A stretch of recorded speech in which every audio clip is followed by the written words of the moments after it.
احنا قدام أزمة كبيرة أول مرة يمر بيها النادي الأهلي في تاريخه، خصوصا بعد القرار الرسمي اللي خرج من اللجنة الأولمبية المصرية النهاردة برفض شكوى النادي الأهلي. هنعمل إيه؟ سيناريوهات ماشية إزاي؟ أنت عندك 5000 سيناريو الناس بتفكر فيهم ومحدش فيهم قادر يوصل لحل. هل النادي الأهلي هيكمل الدوري عادي جدا بالفريق الكبير؟ هل هيكمل بالناشئين؟ هل هينسحب تماما زي ما قال في بداية المشكلة خالص؟ محدش عارف حاجة، بس كل اللي اقدر اقوله لك ان في تخبط جامد جدا، في اراء كتيرة جدا، في ناس دلوقتي جايه بتلوم على مجلس الادارة على قرار الانسحاب. انتوا خدتوا القرار ليه طالما مش مدروس؟ طالما ما احناش موقفنا القانوني سليم، ليه ناخد قرار ما احناش قده؟ كل الكلام ده كله بيتقال على الترابيزة والناس كلها ضربة كده، بص اخماس في محدش فاهم حاجة. ايه اللي ممكن يحصل؟ عندك مباراة بيراميدز يوم 12، المفروض مباراة بيراميدز دي هتتلعب بحكام أجانب.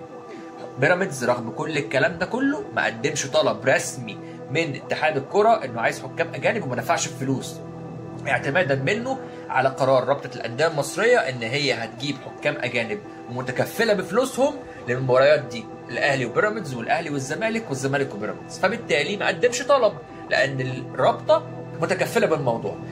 الفكره بقى كلها ان الرابطه خلعت ايديها. ليه يا باشا؟ لان عندك مودرن سبورت وانديه تانية كتير قال لك اشمعنى الاهلي وبيراميدز والزمالك؟ ليه مش باقي انديه الدوري؟ احنا كمان عايزين حكام اجانب وبقدم طلب من الرابطه ان انا عايز حكام اجانب. اشمعنى انا؟ ما انا برضو بتظلم.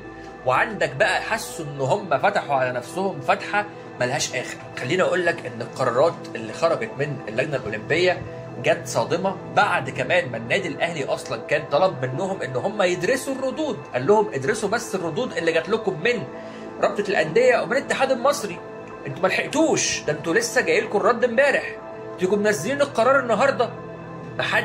محدش فاهم ليه اللجنه الاولمبيه عملت كده، بس كل اللي اقدر اقوله لك ان كل الاسانيد وكل اللوائح بتقول ان موقف الاهلي ضعيف. طب الحل ايه؟ نعمل ايه؟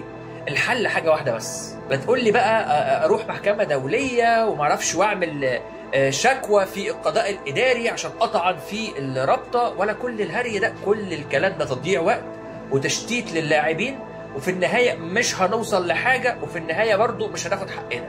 طب احنا نعمل ايه؟ هنكمل الدوري عادي جدا، بس نضغط بكل الاساليب وبكل الطرق ان الثلاث نقط اللي في نهايه الدوري دول ما يتخصموش من النادي الاهلي. وانا عايز اقول لك ان الاهلي لو وقف كل الكلام ده بقى والهري ده كله وتواصل مع ناس كبار في البلد ليهم وزنهم وليهم تقلهم، لا الناس دي تقدر تضغط على بيراميدز والزمالك ان هم يوافقوا ان الاهلي ما يتخصمش منه الثلاث نقط اللي في الاخر.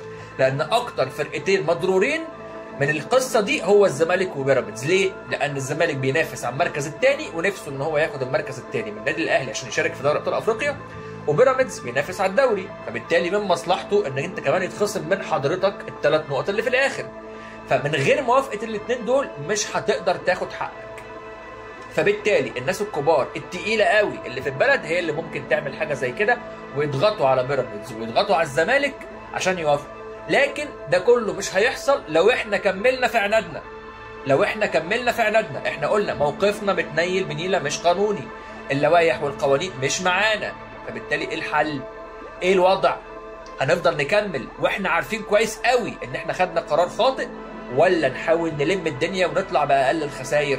انا عايز اقول لك ان حتى 200 مليون جنيه الخسائر اللي على النادي الاهلي دول نقدر ان احنا نلم الوضع بيهم، ونقدر ان احنا نلم الدنيا بيهم لو تواصلنا مع ناس كبيره في البلد يقدروا ان هم عادي جدا العقوبات دي تتقلل شويه، ممكن تبقى النص او الربع، الثلاث نقط اللي في الاخر دول يتشالوا، فبالتالي الاهلي يطلع باقل الخسائر. كمان تحافظ على تركيز اللاعبين بتوعك، انت عندك لاعبين محتاجين تركيز، عندك لاعبين داخلين على دوري ابطال افريقيا مع الهلال اللي هم لسه بالمناسبه واصلين النهارده، يعني واصلين قبل المباراه ب7 ايام. ليه؟ عشان خاطر ياخدوا على الاجواء، واخدين الموضوع بجديه كبيره، داخلين في معسكر بقالهم اسبوعين، كده كده ادائهم عالي جدا طول الفتره اللي فاتت في دوري ابطال افريقيا. فبالتالي انت قدام فريق بيجهز لك جدا جدا جدا وقوي كده كده اصلا السنه دي، وعندهم سكواد رائع، فبالتالي لازم يكون في تركيز. وما تقوليش ان كل اللي بيحصل ده ما بيأثرش على تركيز اللاعبين، ما بيأثرش على نفسيتهم، مش مخليهم كلهم في حاله تشتت. لا، كلهم حاليا متأثرين جدا باللي بيحصل. ده مبدئيا. خليني اقول لك ان شركه الكوره كمان داخل النادي الاهلي نزلت النهارده تصريح بتقول فيه بتطالب فيه النادي الاهلي بعدم الانسحاب، لان خسائر النادي الاهلي هتكون فادحه لو انسحب من الدوري. بتتكلم تقريبا في خسائر توصل ل 3 مليار جنيه. 3 مليار جنيه، انت متخيل الرقم؟ رقم يخض، والاهلي مش قد الرقم ده اطلاقا. فبالتالي كل حاجه قدامك بتقول لك لا للانسحاب. حتى كولر بيقول لك انا لو الاهلي هينسحب من الدوري المصري انا ما وعدكش ان انا اقدر احقق حاجه في دوري ابطال افريقيا، فبالتالي انا عندي عرض من نادي خليجي ومستعد ان انا ادفع الشرط الجزائي دوت من النادي واروح للنادي دوت لو الاهلي هينسحب. طبعا كده انا اتمنى رحيل كولر واتمنى ان هو يمشي ويفارقنا اصلا، لان كده اصلا انا مش مستني منه حاجه لا في افريقيا ولا في كاس العالم، لان انا عارف ان هو هيروح يفضحنا ويرجع. لكن انا بقول لك كل المعطيات بتقول ان النادي الاهلي ما ينفعش ان هو ينسحب. كل المعطيات بتقول لازم نشوف حل غير الحل اللي احنا واخدينه قضائي وما قضائي، لان مش هيرجع لنا حاجه. كده احنا عملنا صرختنا، كده قلنا كلمتنا. لازم بقى نحاول نلم الدنيا ونركز في اللي جاي. والغلطه دي كانت غلطه اصلا من البدايه، وعلى اللي اخدها ان هو يتحمل المسؤوليه. لكن مش جدعانه خالص ان احنا نعرف ان احنا ماشيين في السكه الغلط ونفضل مكملين ونفضل مستمرين. لا طبعا، نحاول بقى نطلع بأقل الخسائر عشان ننقذ ما يمكن انقاذه داخل النادي الاهلي.